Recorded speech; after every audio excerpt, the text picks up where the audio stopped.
رب اشرح لي صدري ويسر لي امري واحلل عقدة من لساني يفقهوا قولي. اللهم ربنا الهمنا رشدنا واعذنا من شرور انفسنا. اللهم ارحمنا بالقرآن العظيم. اللهم اجعله لنا اماما ونورا وهدى ورحمة.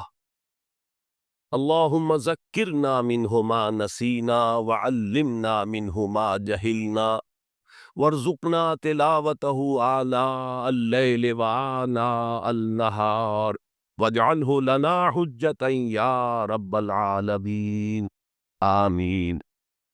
یہاں ہے وہ نقطہ جس کو کہ آگے کے میں نے لکھا ہے اور میں چاہتا ہوں اس کو یہی بیان کر دوں۔ ایک قادیانی سے جب میں نے اس معاملے پر بحث کی ہے تو جو سورہ بقرہ میں آیا ہے فَبُہِتَ الَّذِی کَفَرَ، تو میری دلیل کے آگے وہ بالکل مبہوت ہو کر رہ گیا، دائیں بائیں بغلے جھانکنے کے سوا کچھ نہ رہا۔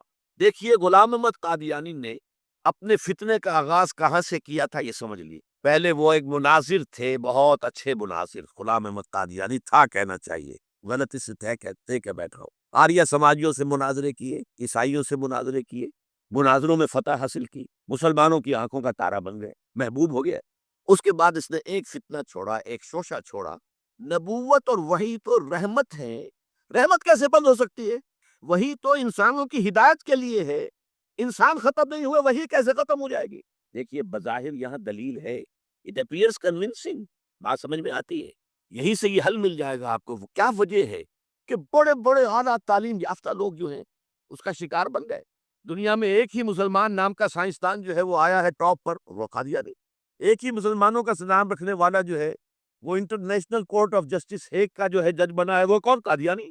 ڈاکٹرز قادیانی، انجینئرز قادیانی، بڑے بڑے۔ یہ کیوں؟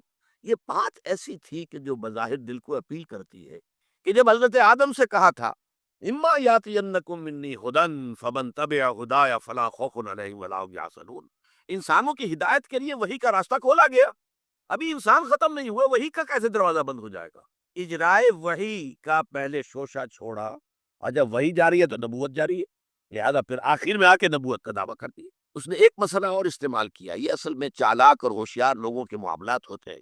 عوام الناس کی نفسیات کو متاثر کرنے کے لیے ایک اور شوشہ چھوڑا۔ دیکھو یہ کیسے ہو سکتا ہے؟ ہمارے نبی حضرت محمد صلی اللہ علیہ وسلم وہ فوت بھی ہو گئے، دفن بھی ہو گئے، زیر زمین دفن ہے، اور عیسیٰ ابن مریم وہ آسمان پر اٹھا دیے گئے، وہ آسمان پر ہے، کیسے ہو سکتا؟ اب عام مسلمان کے لیے اس میں بھی ایک عقید کہ اس میں تو گویا کہ ثابت ہوا کہ حضرت عیسیٰ ابن مریم جو ہے وہ افضل ہو گئے محبت سے صلی اللہ علیہ وسلم۔ یہ ہے وہ چیزیں کہ جن سے حالانکہ افضلیت کا اس سے کوئی تعلق نہیں۔ اصحاب کہف اگر 300 برس تک سوتے رہے تو اس میں کون سی افضلیت ہو گئی؟ کوئی افضلیت کا سوال نہیں۔ اس اعتبار سے حضرت عزیر کو اگر 100 برس تک مردہ رکھ کر اللہ نے دوبارہ زندہ کر دیا، کون سی افضلیت اس میں ہو جائے؟ اللہ کی قدرت ہے، اللہ کر سکتا ہے، لیکن عام آدمی کو اپیل کرنے والی بات یہی ہے۔ لہٰذا اس نے شوشہ چھوڑا کہ نہیں یہ غلط ہے، یہ مولویوں کے ڈھکوسلے ہیں، یہ قرآن مجید میں صراحت کے ساتھ نہیں ہے، یہ حدیثوں کے اندر ہے، حدیثوں کے بارے میں جو ہے وہ ہم اطمینان نہیں کر سکتے کہ حضرت مسیح جو ہے وہ سولی نہیں چڑھائے گئے، وہ سولی چڑھائے گئے، وہ فوت نہیں ہوئے، البتہ زخمی ہو کر وہاں سے اتار لیے گئے تھے، پھر ان کا علاج معالجہ ہو گیا، پھر وہ علاقہ چھوڑ کر کشمیر میں آ گئے، یہاں آ کر ان کا انتقال ہو گیا، یہاں دفن ہوئے، یہاں کشمیر میں ان کی قبر بھی موجود۔ یہ دو ایشو ہیں جو اس شخص نے اٹھائے، اور اس سے عوام الناس جو ہیں جن کے اندر کے علم کی پختگی نہیں ہوتی، یا جذباتی طور پر آپ انہیں متاثر کر سکتے ہیں، یا جیسا کہ میں نے پہلی بات کہی تھی اس میں تو یقیناً ایک وزن کی بات نظر آتی ہے کہ یہ رحمت ہے، وہی رحمت ہے، نبوت رحمت ہے، اللہ کی رحمت بند ہو جائے گی کیسے؟ اب اس کا جواب ہے یہاں۔ میں نے اس قادیانی سے کہا کہ مجھے یہ بتاؤ کہ کیا تم یہ مانتے ہو کہ اللہ کی ہدایت قرآن میں کامل ہو گئی؟ انہوں نے کہا ہاں ہم مانتے ہیں، ہدایت کامل ہو گئی۔ میں نے کہا کیا تم یہ مانتے ہو کہ قرآن محفوظ ہے، اس میں تحریف نہیں ہوئی؟ کیا مانتے ہیں قرآن محفوظ ہے، اس میں تحریف نہیں ہوئی؟ پھر میں نے کہا مجھے منطقی وجہ بتاؤ، پھر اس وحی کی کھڑکی کو کھلے رکھنے کا فائدہ کیا ہے؟ وہاں سے جو آنا تھا جو مکمل ہو گیا قرآن۔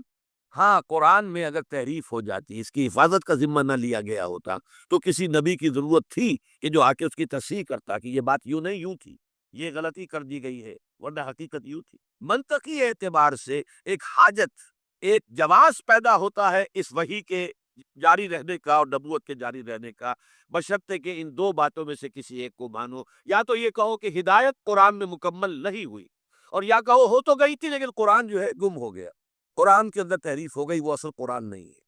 یہ دونوں باتیں نہیں مانتے تو مجھے بتاؤ عقلی اعتبار سے، منطقی اعتبار سے کہاں کوئی جواز پیدا ہوتا ہے اس کھڑکی کو کھلے رکھتے؟ فَبُہِتَ الَّذِي كَفَرَ، جیسا کہ میں نے پہلے آپ کو بتایا، بالکل مبہوت ہو گیا کہ واقعتاً آپ کی دلیل بہت مضبوط۔ تو یہ پہلی بات ہوئی۔ پہلا مظہر نبوت کی تکمیل کا کیا ہے کہ وہ ہدایت، فلسفیانہ ہدایت، ایمان کی ہدایت، فکری اور نظری ہدایت جو اللہ تعالیٰ نے انسانوں کو دینی تھی وہ قرآن میں مکمل ہوگی۔ دوسرے دین حق دیا گیا، اور دین حق کی بھی تکمیل ہوئی ہے محمد الرسول اللہ پر صلی اللہ علیہ وسلم۔ اس کی آیت تو میں پہلے ہی آپ کو سنا چکا ہوں، الیوم اکملت لکم دینکم واتممت علیکم نعمتی ورضیت لکم الاسلام دینا۔ لیکن اس کے بھی پس منظر کو سمجھ لیجئے، جیسے انسان کے ذہنی ارتقاء کے مراحل آئے ہیں، فلسفیانہ شعور میں ترقی ہوئی ہے، اور ہوتے ہوتے وہ اپنے بلوغ کو پہنچا ہے، میچورٹی کو پہنچا ہے، ایسے ہی انسان کے اندر تمدنی طور پر ارتقاء ہوا ہے۔